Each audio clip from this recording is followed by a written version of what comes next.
Welcome to UVA Data Points. I'm your host, Margot Jax. In this episode, we explore the future of artificial intelligence through the lens of policy, ethics, and governance, examining how this rapidly evolving technology is reshaping society and the responsibilities that come with it. Joining the conversation are Renée Cummings, Professor of Practice in Data Science and a leading voice in AI ethics, and Mona Sloane, Assistant Professor of Data Science and Media Studies, whose work focuses on the intersection of technology and society. Together, they share insights on how we can guide the development of AI in ways that are responsible, equitable, and grounded in public interest. Welcome to everyone who has joined us. And for me, there's no better person to have a conversation about AI with than my colleague Mona, who I love a lot, have an extraordinary amount of respect for, and she's certainly a leader in this space. So I'm going to ask you the million-dollar question. When do you use AI and when do you not use AI? All right, the million-dollar question.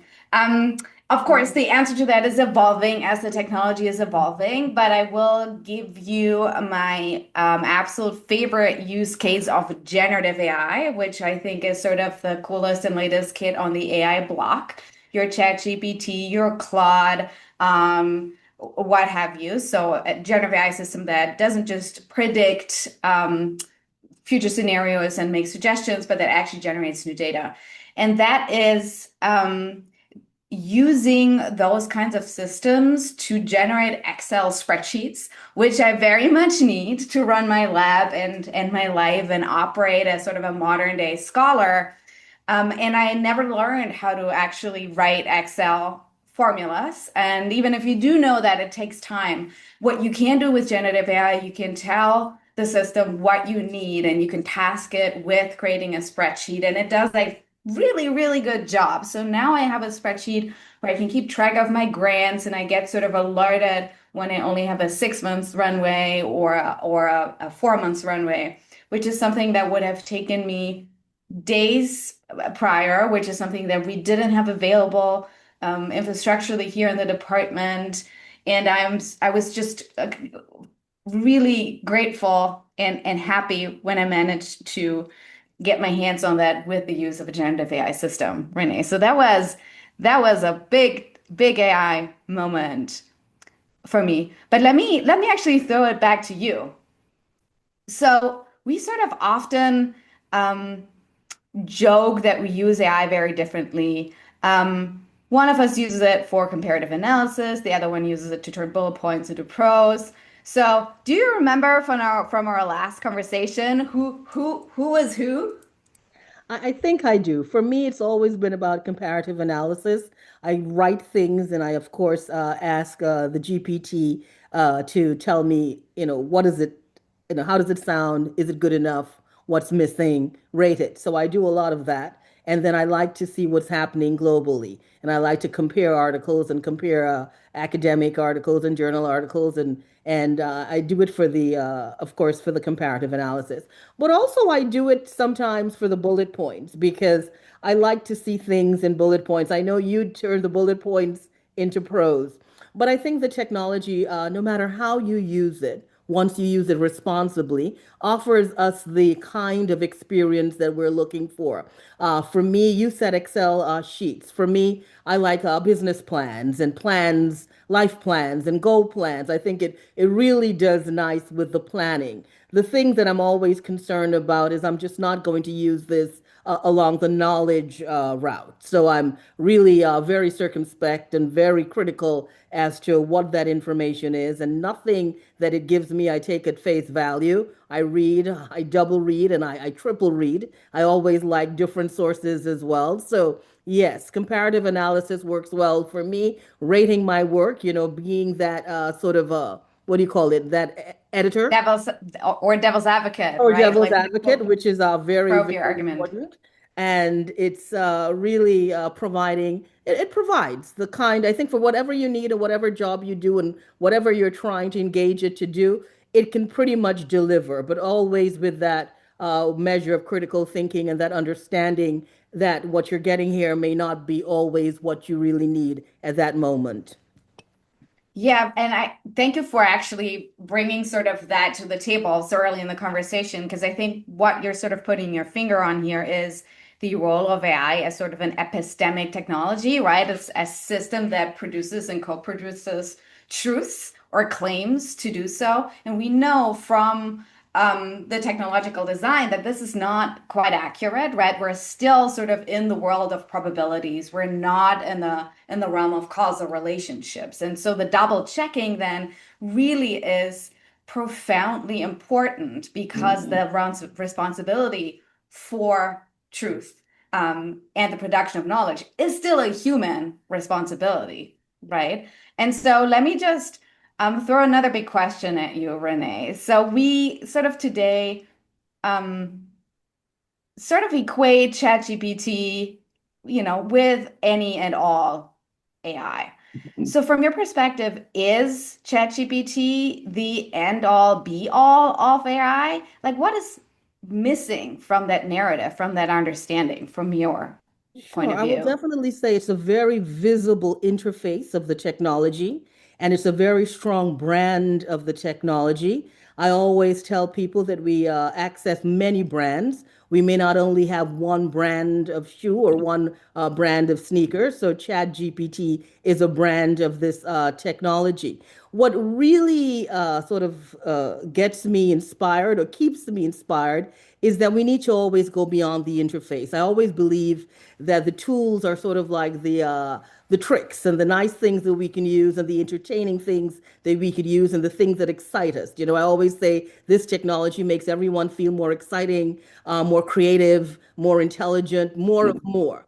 But it's also sort of masking the major challenges as we both understand this question of power and how powerful this technology is. For me, being a criminologist and coming from the criminal justice system, questions around decision making with this technology called AI and the fact that the technology is being used to make some really high stakes decisions that we have not all decided that we want to participate in, or the question of invisibility. We're engaging with something that we really don't understand, many of us, what's happening behind the interface. And the question around irreversibility of many of these decisions that are being made. So, yes, it is what we see, and many people are engaging with the technology from the standpoint of that platform, but it's also creating a very exciting form of evasion as to what's really happening behind the technology. I always say it comes back to data,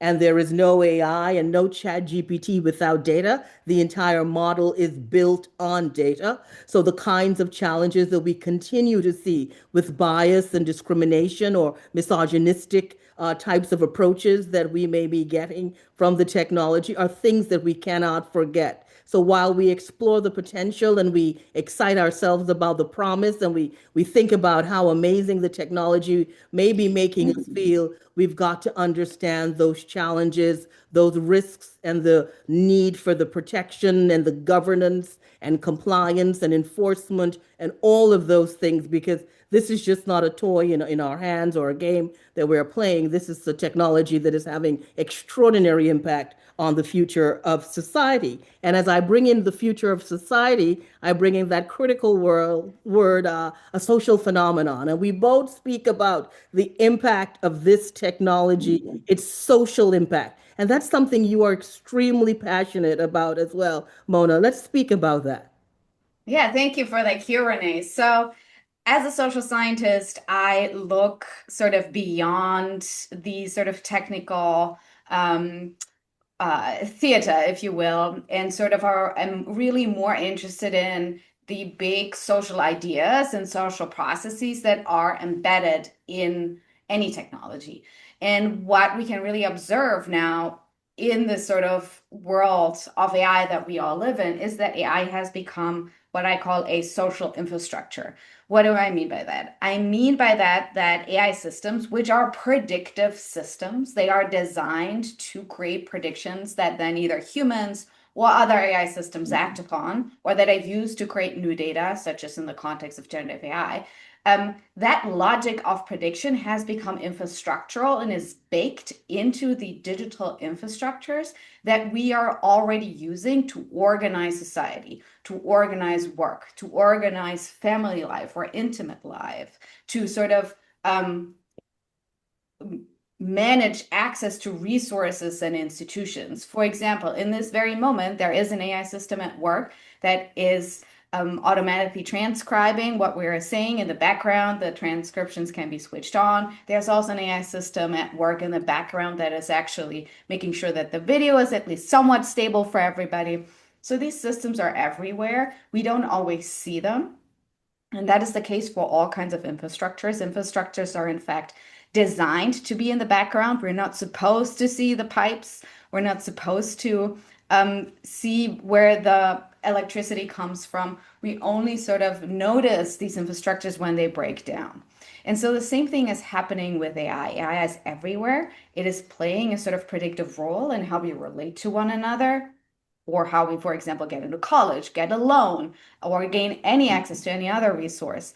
But we only sort of notice this decidedly when it breaks down. And what this breakdown looks like is different for different kinds of communities. Going back to your earlier point, Renee, about the question, have we figured out where do we want AI and how do we want AI, right? And so we already know that these so-called harms are actually unevenly distributed across society because data sets can be biased, as can the formulas through which we create actual machine prediction. And so that is the social phenomenon that I describe when I say AI is social infrastructure. We sort of have in some way agreed that we want the logics of predictions to be the logics by which we organize society. And so that's something that has happened over the last couple of years, and that's something that I'm interested in exploring further, and also in softening a little bit and making a little bit more room for things like governance and participation. Certainly. And when we think about it as a social infrastructure in itself, we're also thinking about the impact it's having on every social system that we are engaging with. So when we think about its long-term impact on society, the ways it's changing social interaction, the ways in which it has sort of reimagined the social contract, and the ways in which we need to think about how we engage with the technology socially. What kind of advice would you have for anyone thinking of engaging with AI when it comes from just that social perspective? That is such an important question, Renee, and thank you for asking that. I think the answer to that is complex and evolving as these systems are complex and evolving. I think it sort of starts with really understanding where the technology is at work and asking questions around that. That can be as you interact with your bank, or as you interact with your friends, or as you interact with system and colleagues in the workplace. Trying to figure out where AI is actually at work and what is it actually doing in that specific context. Is it a summarization task? Is it actually a ranking system? Danny earlier spoke about the forthcoming session on recruiting. I've been working on AI recruiting for 4 to 5 years now, and AI actually plays a sort of more epistemic role where it ranks people, or it assesses or predicts their future success, and sort of plays a role in gatekeeping the labor market, if you will. So I think that is a really, really important component. We also need to think more about what do we want from our fundamental social institutions, and what role do they play? And of course, that is a big question we're addressing here at UVA as we are grappling with the infrastructural integration of AI into the classroom and education. I can give you an example from my classroom. In order to keep our students focused on learning how to learn, which I think is one of the most important things we can do for our students, I have actually made my classroom low to no tech. So phones have to be in bags, and laptops are research machines only, and only come out for research tasks that are given in the classroom. And what I've observed is that students are a lot more focused, and they are doing that sort of epistemic work themselves, and they are happy about it. And it is a complete revelation, if you will, going back to literally the drawing board. I'm also not the only faculty who's doing that. And that comes from really asking, stepping back and asking, what do we want from the university? What do we want from the classroom? And asking that basic question vis-a-vis a sort of nuanced understanding of what AI systems do. I allow them, for example, to use AI systems for research, specific systems, and we agree upon how they actually have to reference their use. So they have to, for example, when they use it in writing a research paper, they are allowed to use it for initial research and brainstorming. But they have to give me the day on which they did that, which tool they used, and which model of the tool and the prompt, for example. So we're like together exploring how we can be a little bit more literate about this sort of infrastructural and epistemic role that AI plays. Definitely. So I don't have the luxury of making it low tech because I'm teaching online. So that in itself is engaging with the technology. But I do ensure, and I always ask students that if they are using any kind of prompt, to share that prompt with me, to also share the process of the prompt, to see how you began and how you end, almost like a paper trail, right? Ensuring that you have your evidence that is there, which is so very important. I also ask them to engage with the technology because I do believe that everything we're using at this moment is infused with some measure of AI. When we think about AI, there's a lot of fact, there is a lot of fiction, and unfortunately, there's an extraordinary amount of fear. I know, particularly within the criminal justice system and policing, the technology has overpromised and it has underdelivered. When it comes to sentencing and parole and the ways in which we're thinking about public safety, we know the technology has the ability to create these zombie predictions that overestimates the risks of black and brown and poor defendants in the criminal justice system. But we also know in healthcare and in architecture and in engineering, we're seeing the greatest potential of this technology. I want you, of course, I'm not asking you to put on your magician hat or your psychic hat, but to tell us what do you think uh, would be the fact behind this technology, what it can and what it cannot do, and of course, what are your future predictions about how this technology is going to reinvent itself over the course of the next 5 years? That is such a big question. And I guess if I really knew the answer, I would probably, make money off that bet. So let me answer sort of the first part first. So what can it do today? I think we actually all intimately know what it can do today because I think that most of us have at least played with the free generative AI systems that are out there on the market and have perhaps used them for things like drafting emails or speeches or probably for search. As you said, Renee, online search is now generative AI powered as well. So I think what specifically generative AI can do today is it can understand um, the relationship between word fragments really well. So it's sort of a cartography of the human language. Not all languages, I will also say. English, of course, is overrepresented here very much. And there's a lot of research on underrepresented languages in machine learning that is out there and really interesting. So it does that well, which means it can help us with summarization tasks. It can create useful spreadsheets. It's good at that. It cannot magically predict the future. Again, we're still in the realm of probabilities here, but it can work really well as a tool in very specific contexts. And these can include scientific processes, right? And so we know that, for example, AI has already really excelled at drug development because the prediction of certain chemical behaviors can shorten the runway to actual clinical trial with humans. And we all benefited from that actually as we were dealing with the pandemic and the vaccines were being developed. So it can work well as a tool in very specific and very well defined and very well structured environments. Now, what is the future? Just this past week, we learned of Moltbot.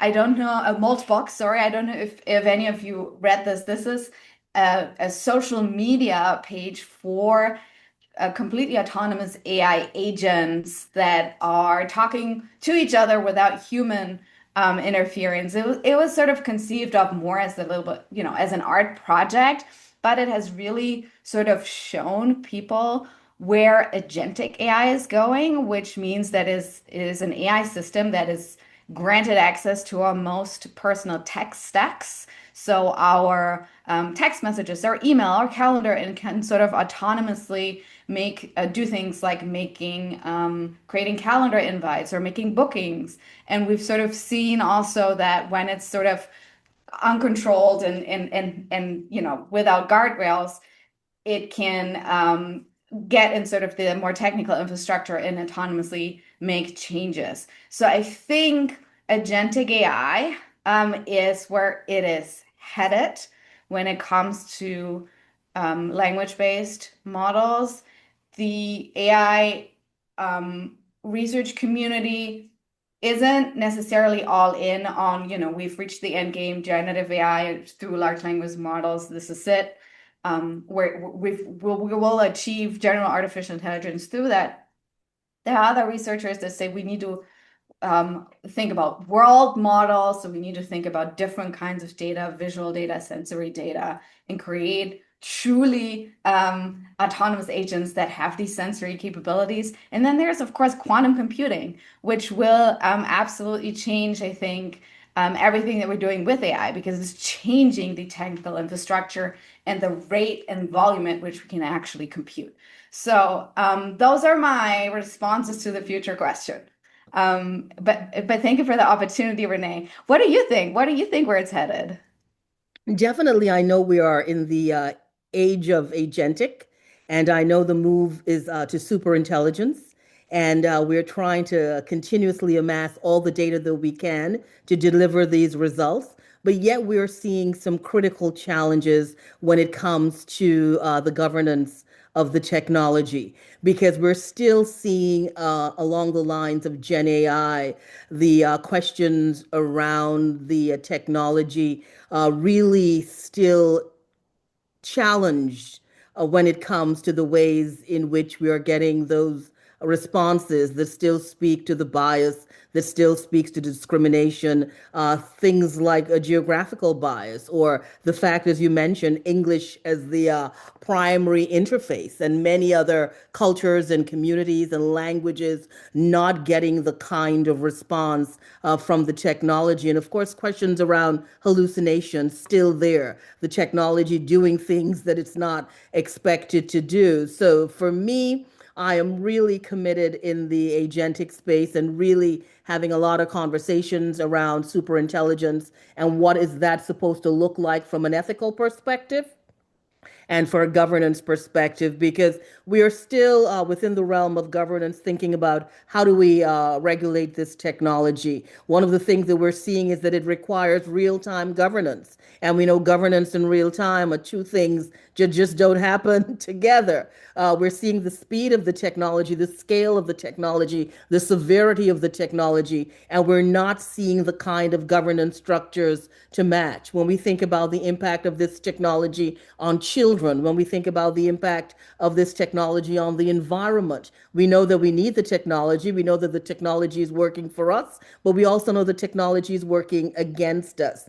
I think for me, it's always been conversations around duty of care. When we are building this technology, liability is critical, responsibility is critical from the perspective of the individuals who are building it and from the perspective of the users and the people who are procuring the technology. So having that level of collective responsibility as well as personal responsibility, as well as the question of duty to warn. I think the technology is still doing a lot of things that are quite concerning, and it is incumbent on the individuals and the companies, organizations who are developing, designing, or deploying, warning people as to what the technology can do, what is fact and what is fiction, and putting those disclaimers in there so people could use the technology responsibly. We all know we didn't get a manual, we didn't get a playbook, and we're sort of doing it as it's being done to us. So it really requires a more robust and rigorous approach to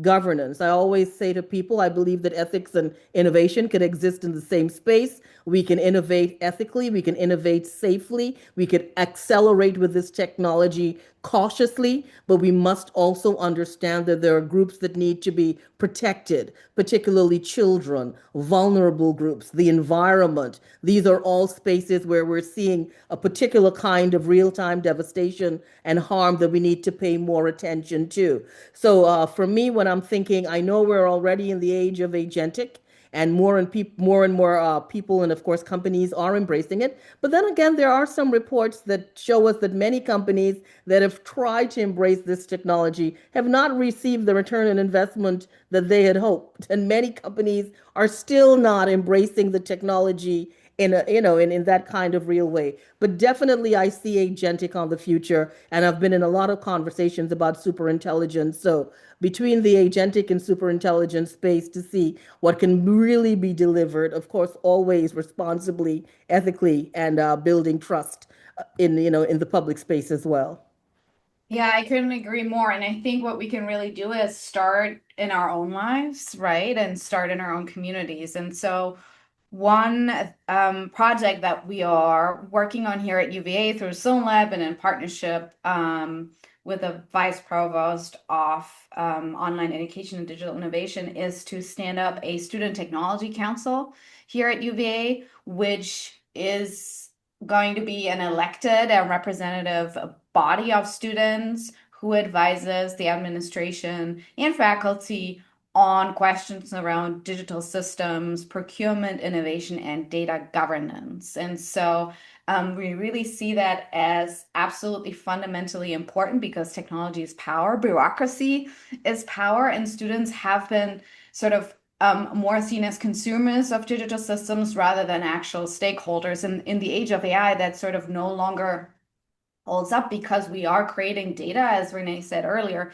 and we are creating digital footprints that end up in predictions that can have an impact on our lives in 5 years, 10 years, 15 years. So the data footprints that we're leaving and that our students are leaving as part of being enrolled at UVA have a potential impact on their lives, and so they ought to have a say in how this happens. And of course, here at UVA, we take student self-governance and governance and leadership quite seriously, and we are working on this and hopefully going to see a student technology council in the future. So, and I think that that could be a good model for how we maybe want to think about community and governance and power in the age of AI. But Renée, let's stick with governance like just a little bit more, just because you are so tapped into the global debate and the global policy discourse.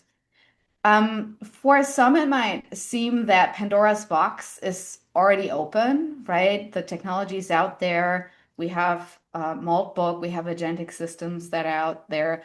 AI is infrastructural, which means we don't necessarily see it until it breaks and causes harm. So from a policy and maybe global policy standpoint, where do you see real opportunities for ethical AI use? And I will also say productive AI use, right? This is not just about doing the right thing. This is about making sure that these systems actually are useful, actually increase productivity, and making sure that we're not living in a big bubble that may burst and have severe cascading effects on the global economy. So what are some of the most meaningful policy conversations you're having when you talk, when you go to New York and you speak sort of at UN level or other sort of are in other global AI policy conversations? Mona, I think you touched upon it just now, and I always say the global begins with the local. And it's so important to have those kinds of stakeholder conversations, student-led conversations, community-led conversations, our state-level conversations are conversations that also build what that global perspective is going to be. I'm committed to public interest technology and ensuring that the public interest is always center to this technology and public values are center to that technology. And I think the world is seeing that, seeing the importance of having national AI strategies, national data governance strategies. So countries and states and communities have to be thinking about their data as well. It should not only be a global conversation. I think we also need to understand this question of governance. And it's as you said, many times students see themselves as users. And one of the things that I always say to people that we are producers of this data that's being scraped and harvested and repackaged and resold and re everything. And we have to understand the power of that data. Yes, we are sort of coming from behind the eighth ball because we never knew that data was going to be something so powerful. We never knew that this thing that we can't really see, feel, or touch was going to be the sort of greatest geopolitical game changer in the history of the world. We never thought that AI was going to really impact geopolitics in the ways that it's impacting geopolitics at the moment. We never thought that it would be a question of political power and even a question of energy when we think about the power that's required to ensure that we get the compute power that we want. So, at one hand, it's geopolitical power, it's international power, it's political power. But when we think about the impact on the environment, we're thinking about energy, we're thinking about water, we're thinking about that kind of power as well. So, on the global level, the conversations are, of course, looking at the ways in which the future is now being impacted by the technology, looking at the kind of power this technology has, and looking at the divides that are being created between emerging markets like the global south and established markets like the global north, and where that concentration of power is, and how you can have, tech companies now negotiating at the highest level with countries and world leaders, and how those relationships between the big tech and the governments are impacting our relationships in the ways in which we're using the technologies, which technologies we're using, the companies that are getting more leverage to innovate and more slack to innovate as well, and whether or not we're really standing up the kind of compliance and enforcement and sort of responsible AI approaches that are required, or whether or not we can get a handle of what's happening, because we know that the law continues to lag behind the technology. And we know that most governments have not really stood up the kind of legislation that's required.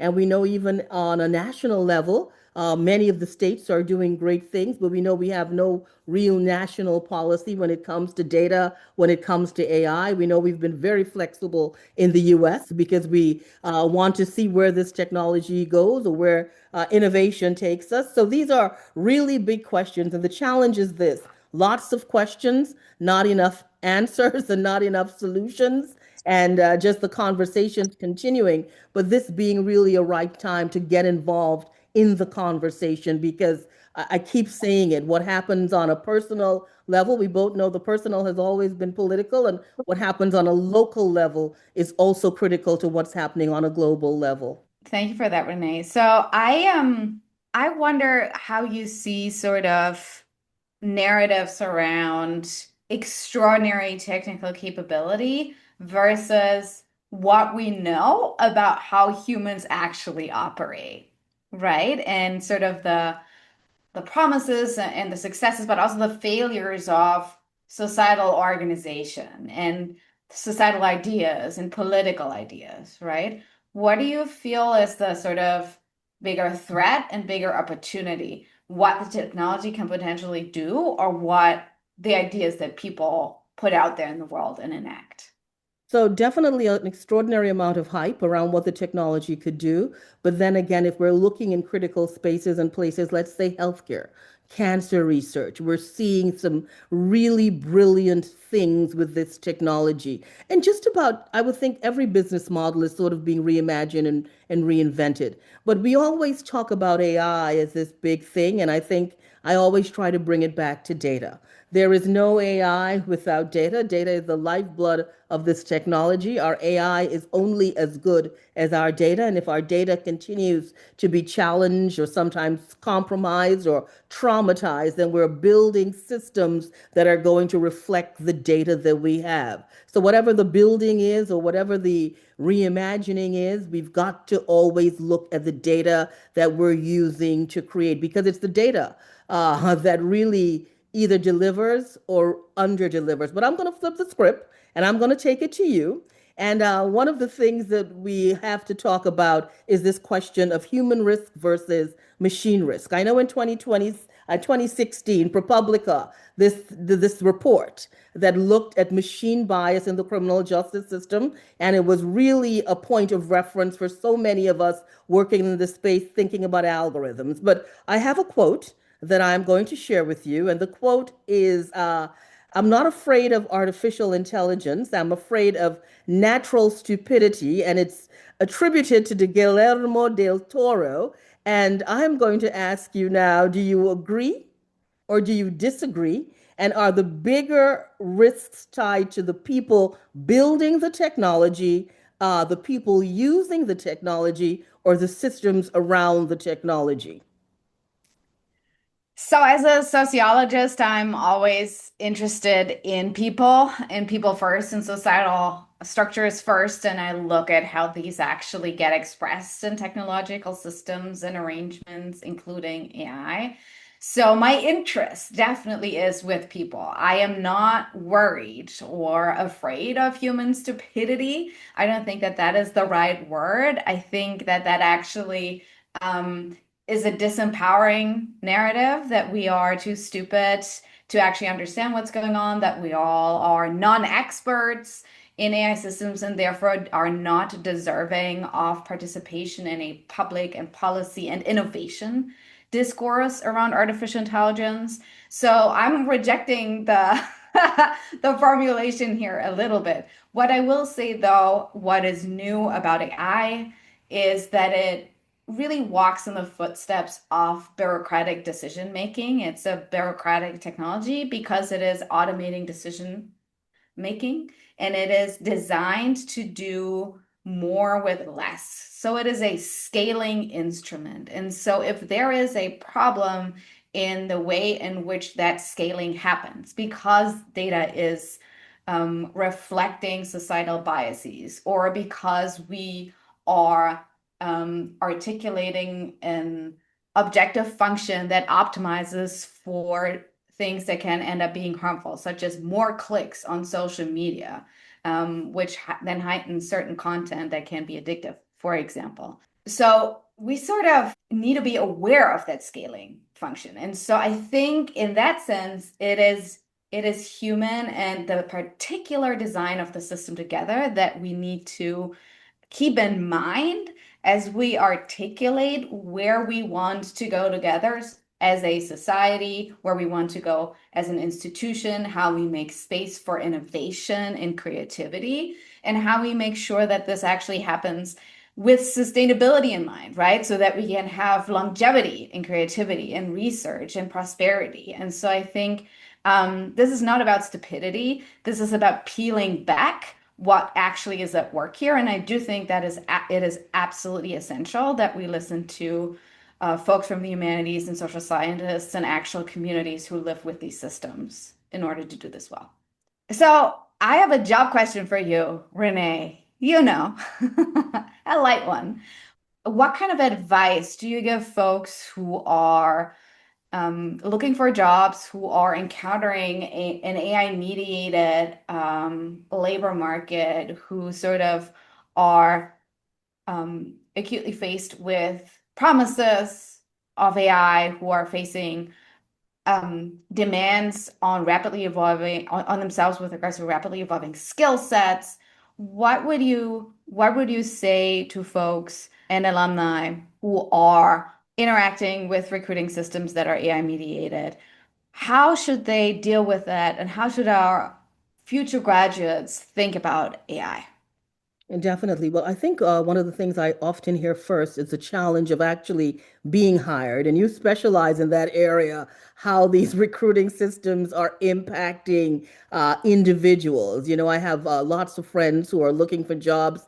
Some of them are thinking it's ageism. Many of them say these video interviews or these AI infused video interviews are working against them. We know individuals with disabilities have spoken about how these technologies could really undermine your ability to get a job. So there's that challenge. And maybe after I finish your question, you can just address that, how these recruiting tools are really impacting and undermining people's possibilities and potential may not be the selling point at that moment, but really, how do you trick the algorithm to get beyond the recruitment process? But when it comes to actually working in an sort of augmented AI space or an AI workforce, I really speak always about that sort of interdisciplinary collaboration and interdisciplinary thinking that is so required. I mean, every industry, every business model, every approach is being impacted by this technology. I will say, think always about that ethical approach and what are the ethics that are required. Of course, critical thinking, so important to the kind of judgment that you are bringing to the technology. Creativity. I think what we're seeing right now is the best of human intelligence and the best of machine intelligence coming together to stretch the imagination to make us more creative and domain expertise that is so required. But I think just before we go into the sort of rapid fire and the final part with the questions, it would be important for you just to share about how the recruitment process has now been really impacted by AI and this concept of sort of tricking the algorithm to get a job. You're hearing more and more about that right now. Yeah, the world of recruiting and human resource management has definitely changed since I began this research in 21. It's important to note that recruiting in HR is never a business or a profit center within corporations or organizations. It is always a cost center.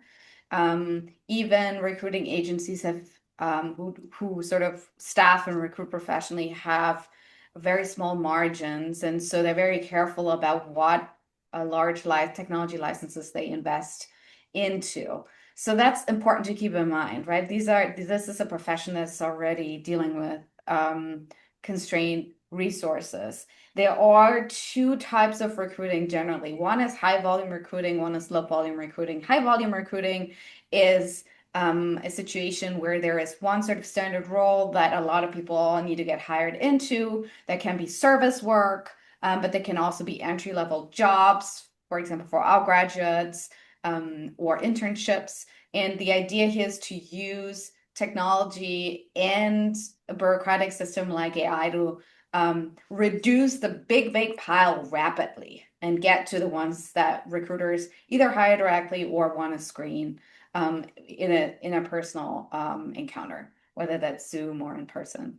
The other end of the spectrum is low volume recruiting, where the sort of talent market is really scarce. These are folks who have very specialized skill sets and where companies and organizations are competing for folks who are in that small pool. That can be nurses or electricians, or they can be people who have PhDs in fair machine learning, where there are not a lot of folks around yet. And so here they use systems to identify candidates, so as a search in a search function, but also to make it a lot more likely that a candidate responds to their message when they cold reach out to them. And a company like LinkedIn has really perfected that through their sort of really somewhat monopolistic platform and the in-mail system and the internal tools that they provide to recruiters for a fee. So that's another important thing to keep in mind, right? Are you in sort of a high volume space, or are you more in a low volume space? And the use of AI really depends on that and the space that is given to recruiters in terms of discretionary decision making. In the high volume space, they don't have a lot of discretionary space. They really have to make sure that they get people hired quickly and repeatedly for evergreen roles, for example. The discretionary space is much bigger on the low volume recruiting side, where tacit knowledge and quote unquote gut feeling still play a role. And so the dynamic that we're seeing a little bit is that recruiters really want to hold on to their discretionary decision space and their tacit knowledge and the authority that comes with it, which means they're actually sometimes going low tech. And so interpersonal networks, relationships are actually becoming more important, not less important. Very often we're taught, make yourself legible to the machine, and you will get through. That I don't think is a viable rule of thumb. I think curating a presence that is legible in the way online that we want it to be legible is important, but really trying to tap into interpersonal networks and having an interpersonal skill set is going to be the sort of skill of the future. Now, what we're seeing is that a lot of folks who may have been in the low volume recruiting space are moving over to high volume because they are more facing higher rates of potential AI automatability. And that is something I think we need to watch. So whilst I cannot, give a very clear rule of thumb, and I wouldn't necessarily subscribe to make yourself as legible as possible to a machine, I do think that there is something to be learned about curating oneself's professional identity online and tapping into personal networks if and when available. And I'll just ask you my final question. Which industry do you think will be most disrupted by AI, if there's one or many? Advertising and marketing, I think, and sort of more on the high volume end of things. I think that the dynamic we see everywhere, luxury is human curation. We will see in marketing and advertising, but we're already seeing a very, very high levels of automation in that domain. So I think that is something that is happening. And sort of language-based tasks in highly structured environments, which also is already happening. So, Renée, what is one thing you'd ban AI from doing? For me, anything that is a life-changing decision. So sentencing, parole, juvenile justice, anything that really deals with due process, very concerned. And I would not ban it, but I would put up some very heavy protections around therapy and any kind of engagement in the mental illness space. Thanks for listening to this episode of UVA Data Points. More information can be found at datascience.virginia.edu. If you're enjoying UVA Data Points, be sure to give us a rating and review wherever you listen to podcasts. We'll be back soon with another conversation about the ever-evolving world of data science.